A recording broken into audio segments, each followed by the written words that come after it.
Hello, Mr.Gobbo here. Welcome to my battle report number 6. Again, I go up against Pinktaco and his Saurian Ancients in another 2500 point battle. We used the 9th Age v.0.11.9.2 rule set for this battle. We created the battlefield by rolling on the random terrain chart, then got classic deployment and breakthrough as our secondary objective. Now to our lists. As always, feel free to pause the video to get more time to read the finer details. My opponent wanted another go with his standard list, as preparation for UB tournament, so there's really nothing new there. I was about to go with my go-to list, with Drumbag Skullcracker, but decided in the last minute to change it to a fluffy Orcs Gobbo list, because I love trying new things. I haven't thought too much about my strategy, because who really does that in a strategic miniature wargame anyway? So, in regards to magic, I chose to use the Path of the Little Green Gods on my Big Shaman, because it would guarantee getting the poison spell. Having 2 additional spellcasters ensured me channeling a die every round. This was eventually negated by a magic item from the Big Fat Frog, automatically removing a die from me every magic phase. Whatever. My Big Shaman, who was level 3 on a Gargantula with Path of the Little Green Gods, chose the signature spell and spells numbers 2 and 3. My 2 other level 2 spellcasters chose the Path of Shadows, so both of them got the signature spell, and then one got spell number 4 and one got spell number 6. It was really nice to be able to spam the Path of Shadows signature spell. Good planning, Mr. Gobbo. As always, the battle plan. Number 1, castle up. I don't have an abundance of heavy hitters, which leads to, number 2, delay, so I get more time to shoot him. Number 3, thin out. Thin him out with spells and shooting. Number 4, number 5, victory. As you can see, I vanguarded up with one of my Forest Goblin Raider units in the middle, so they now stand in the forest to be able to redirect and annoy him. And my opponent vanguarded up with 2 of his Skyrider units to get closer to me, to be able to wreak havoc. Also note that my opponent fears my artillery, so he hides his 2 monsters behind some impassable terrain. But the Orcs and Goblins won the roll-off, so get ready for the Orcs and Goblins turn 1. In the movement phase, the Lone Gobbo Chief charges the 3 Skyriders on the right flank, and they choose to flee. My opponent gets super unlucky and flees a very long distance. Here they pass over the Skink and Skink Priest, who fail their panic test. The Skinks then flee off the table. Terrible luck for my opponent, and incredible luck for me. My Gargantula on my left flank charged the Skyriders hidden in the forest. I think I had to roll 8 with my Swift Stride, but as you can see I failed. My Forest Gobbo Chief naturally failed his charge too. I pretend that I'm not castling up and nudge my units a wee bit forwards. In the magic phase, I get off the boosted Mystifying Miasma spell on the Skyriders on my left flank, reducing 4 of their stats by 2. In the shooting phase, my Gid Launcher kills a Spearback and also hits the Temple Guards, killing 4. That's efficiency. My Splatter gets a direct hit on the Viroscutus, I call it Biggest Diggers, but I roll a 1 to wound. The vanguarding Spider Riders shoot at the Imposter Skinks in the middle, killing 1. I call them imposters because my opponent had forgotten all of his skinks, so he had to borrow some of my goblins to be traitors to the Green Horde. And there was no close combat, so it's time for the Saurian Ancients turn 1. In the movement phase, the right Skyrider unit rallies, and the left Skyrider unit moves out of the forest. I don't know why I took this picture, it doesn't tell me anything about the battle. Why not a picture of his whole army moving up? The ways of Mr. Gobbo are incomprehensible to man. In the magic phase, the Fat Frog reduces the Sneaky Arrogate's ballistic skill by 1 and places an orb of blackness to obscure my Spear Gobbo's line of sight. I don't think there was any notable shooting in the shooting phase and no close combat, so it's time for the Orcs and Goblins turn 2. In the movement phase, my centrally placed Forest Gobbo Raiders charge the Skinks, but they make a stand and shoot charge reaction, killing 2 Spider Riders. Ouch. The rest of my army generally stays put, pretending not to be sad campers. I have no idea what my scrap wagon is doing on my right flank, however. It does its own thing. In the magic phase, my left level 2 shaman cast the boosted Shadow Miasma on the Temple Guards, reducing their movement and initiative by 2. In the shooting phase, the Gargantula Web Launcher hits both the Saurian Warriors and the Biggest Diggers, reducing their movement and initiative by 2. I like this! The Git Launcher inflicts a wound on the Biggest Diggers too. In the close combat phase, my Spider Riders overperform and kill one skink and win combat, the Skink Stick, which is actually good for me. Now they obstruct the already magically impeded Temple Guards. Just like I planned. And now let's get on with the Saurian Ancients turn 2. In the movement phase, he charges in with the remaining spearback into the flank of my Spider Riders, but he rolls horribly low, failing the charge. Good for me! The rest of his magically slowed units try to move up as fast as they can, and that's not very fast, let me tell you. In the magic phase, I think that my opponent got unlucky and didn't get a single spell off. In the shooting phase, the imposter skinks on my left flank throw 10 javelins, inflicting 2 wounds on the left Gargantula. In the close combat phase, the skinks kill off the remaining 3 Spider Riders, but lose 2 of their own in the process. Armor saves are hard. The skinks pivot as to no longer block the Temple Guards. And now, get ready for the Orcs and Goblins turn 3. In the movement phase, I generally remain stationary and boring. So boring that I forget about moving my right flank. The scrap wagon was moved after this picture. Still forgot about the Orcs Gobbo chief though. Impressive! Yes, I know. And then, it was my turn to flop the magic phase, as it is very difficult to roll 7 with 3 dice. In the shooting phase, my Gargantula made up for it, hitting the Saurian Warriors and Biggest Diggers again with the Web Launcher and giving the mandatory -2 to movement and initiative. There was no close combat this round, so it's time for the Saurian Ancients turn 3. In the movement phase, my opponent charges in with his right Skyrider unit on my Skewer. The left Skyrider unit charges my Splatterer. They take 1 wound from dangerous terrain in the field, as it is dangerous to fly over very pointy rocks. The rest of his army moves closer. Pay attention to the 2 nasty monsters on my right flank, who now have come out of hiding. In the magic phase, my opponent tries to cast Devouring Darkness on my trolls, but I scroll it. In the shooting phase, the skinks put another wound counter on my Gargantula. In the close combat phase, the right Skyrider unit naturally kills and breaks the Skewer, and the left Skyrider unit wins combat and breaks the Splatterer, overrunning into the Git Launcher.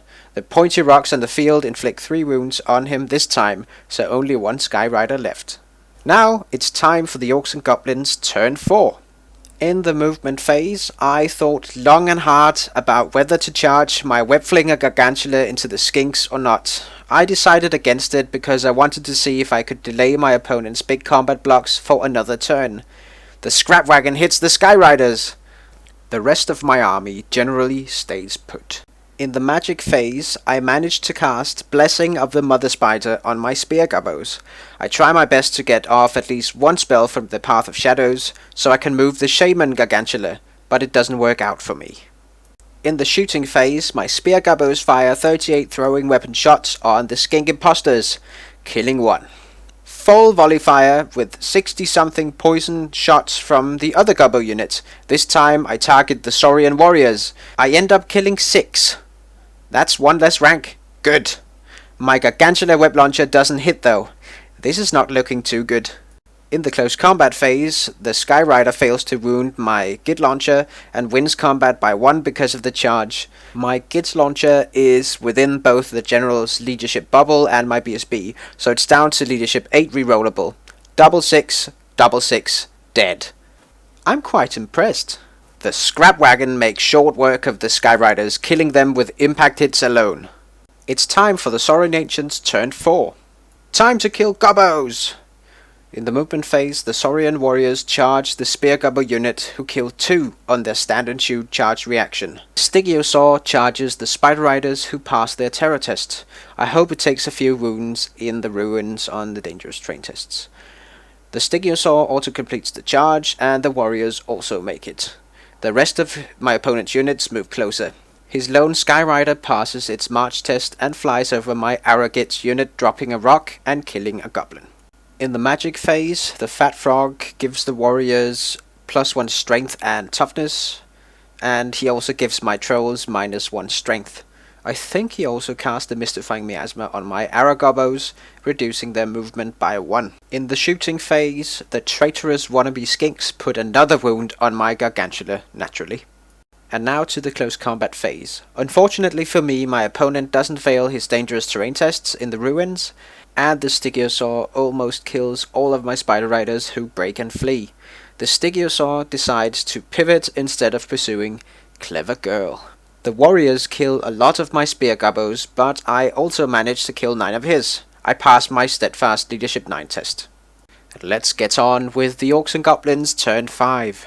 In the movement phase, I charge the Imposter Skinks with my left Gargantula, who then takes another wound from the stand and shoot reaction. It was a stupid decision not to charge in my last round. The trolls declare a charge on the Temple Guards now. Both my units complete their charges. My lone Spider Rider surprisingly rallies. As you can see, I finally remembered that I had a Goblin Chief on my right flank and started moving him. Oh well. And onwards to the magic phase. Now is the time to get off a Path of Shadow spell. But I don't get a single spell through. Magic is difficult. This is not good news for my Gargantula mage. I wanted to move over so I could maybe attack his warrior's flank next round. Bah! In the shooting phase, my Gobbos try to finish off that Thyroscotus, so my opponent no longer benefits from poison attacks. So close! Just one more wound! In the close combat phase, the Gargantula killed all of the skinks with its attacks alone. Here, I didn't read the rules for overrun properly. I think they just changed them for version 0.11.9.2. I thought the spider had to take a leadership test in order to restrain its overrun, essentially putting it out of position for a flank charge on the warriors, but I failed my leadership test. In reality, I didn't have to take a leadership test. You live and you learn, but really, that would have made a huge difference. The Spear-Gobbos take a huge amount of wounds, but they are still steadfast and stick. The trolls totally overperform and the temple guards flop like I've never seen them flop before. My opponent actually loses combat, but he's stubborn because of the bodyguard special rule and sticks. I can see death approaching on my right flank. 2 monster charges are incoming. Okay, let's get on with the Saurian Ancients turn 5. In the movement phase, my opponent charges with everything on my right flank. The Spearback helps out the Temple Guards against the Cave Trolls, and the Monster BSB and the Stygiosaur charge the Goblin Archer Horde in the flank. The lone Sky Rider passes its March test yet again and moves in front of my poorly positioned Gargantula and essentially delays / redirected for the rest of the game. Excellent play by my opponent and poor reading of the rules by me. In the magic phase, my opponent gets off the Shadow Miasma on my Spear-Gobbos, reducing their stats by 1.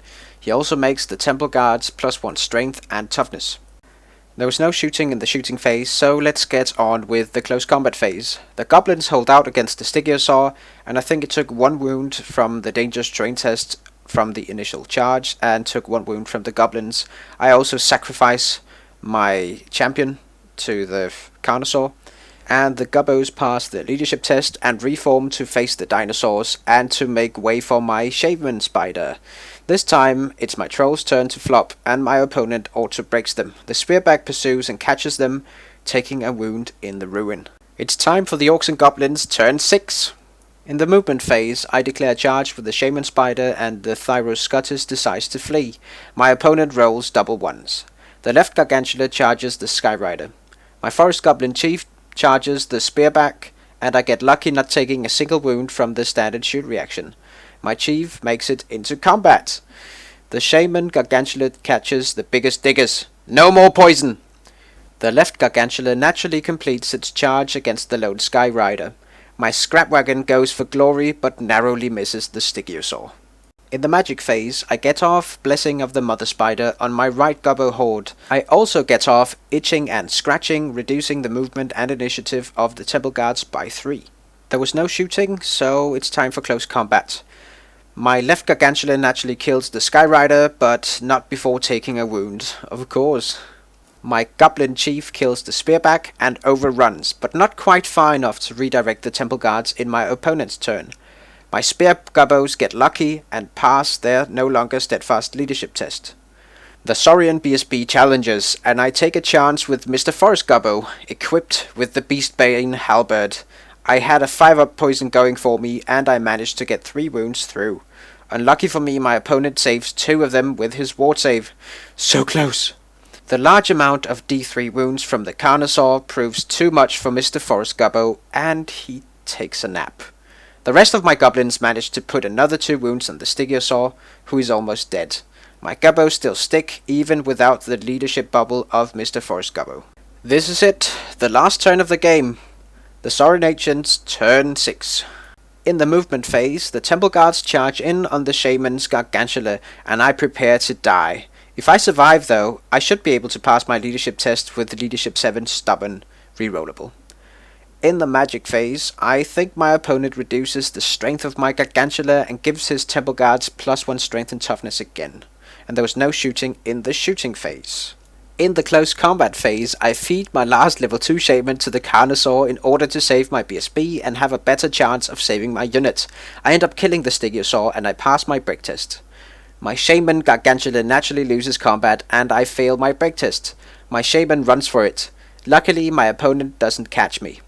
The Spear Goblins are down to 2 or 3 Gobbos and break from combat, but are not caught by the warriors. Now we made another mistake. Another change in v.0.11.9.2. My opponent and I thought that since he would hit my Shaman Gargantula with his pursuit roll with the warriors, he would kill it. However, you cannot pursue into a unit which is already fleeing from another close combat.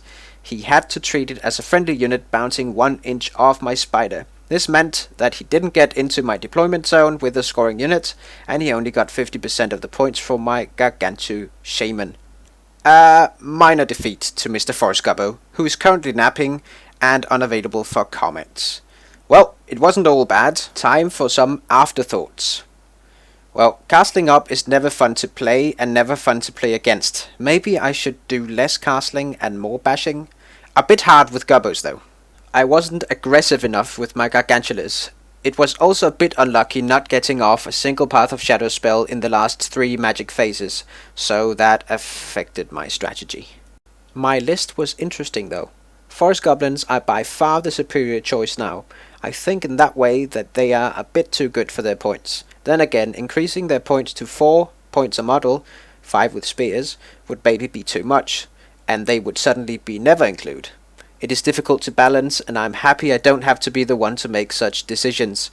All in all, I didn't do my list justice. I was too passive, and I didn't utilize the mobility advantage of the Gargantulas. That is the problem when putting a web flinger on it. You can't march and fire, can you? Ultimately, well played by my opponent, and all kudos go to him.